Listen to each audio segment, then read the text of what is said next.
Hello everyone, welcome to another episode of Sam's Financial Corner, and today we're going to talk about how to read your paycheck.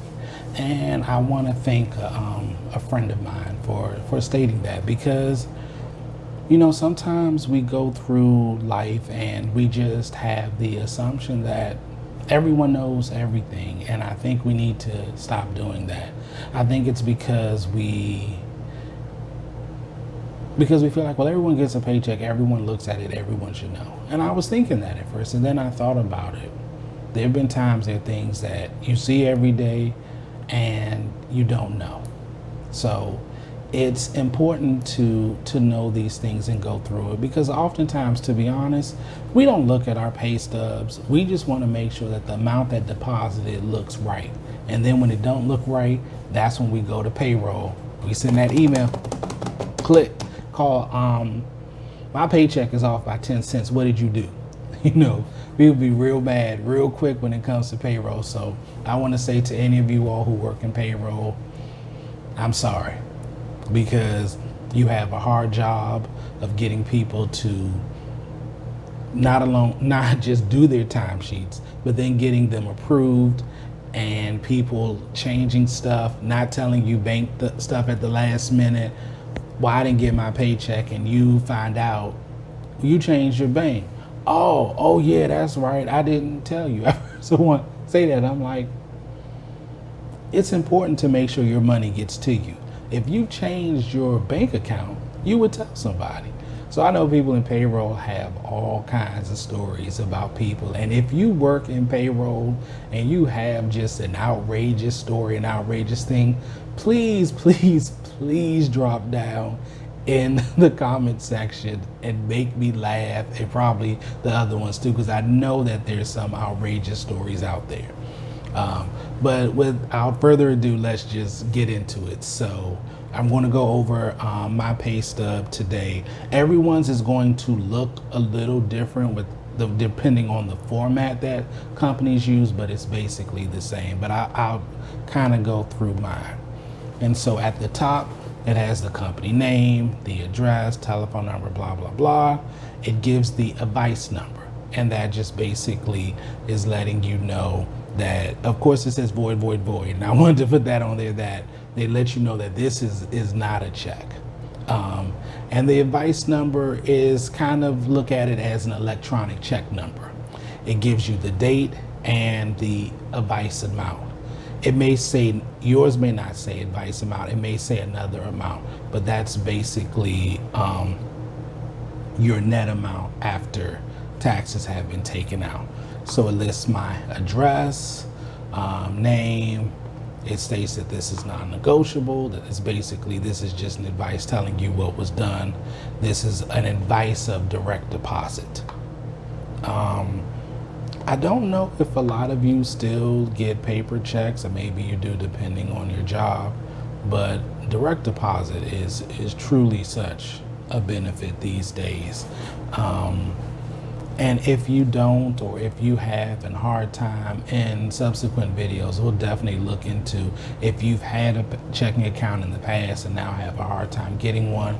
The great thing about it is that there are so many financial solutions out there to help you. And we'll talk about that in subsequent videos.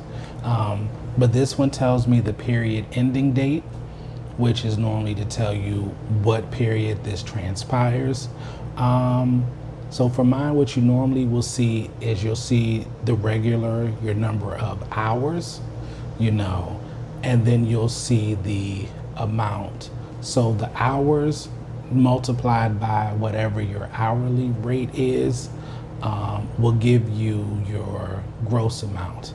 And of course, they'll break it down so on this paycheck, I have holiday. So of course, if you have holidays, they do your number of hours worked. They do if there are any holiday hours, maybe there's a payout of vacation leave, whatever it is, that comes up to the gross total amount. And your gross amount is the amount that you've earned before taxes are taken out. And this is on, for me, this is on the left-hand side.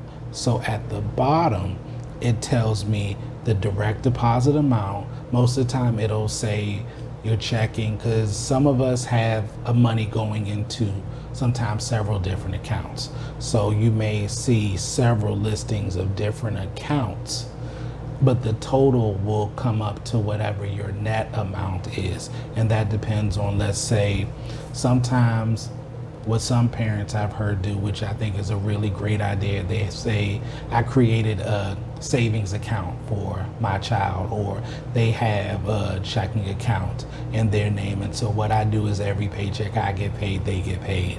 I give them a little something and I teach them how to manage it. And I think that that's a great idea. Also, people will just say, look, with savings, as long as it's automatic, and if I don't have to think about it, then I'm not going to touch it. And that's a great way too. So you'll see that as well. It'll normally list, sometimes it'll list the account number. For mine it does, but it doesn't list the full account number. It's redacted to just the last four and then the amount. And then we go to the deductions. And so of course, federal tax is taken out. Then there's also state tax. Normally what you'll do, you may see something on mine that says FED, and that's normally federal, and you may see FED, which with FEDWH, which is basically like federal tax withheld. You'll also see state tax withheld. You'll see Social Security, maybe Medicare, and then other deductions if you have like commuter benefits, supplemental life insurance, dental, vision, any other type of pre-tax deductions.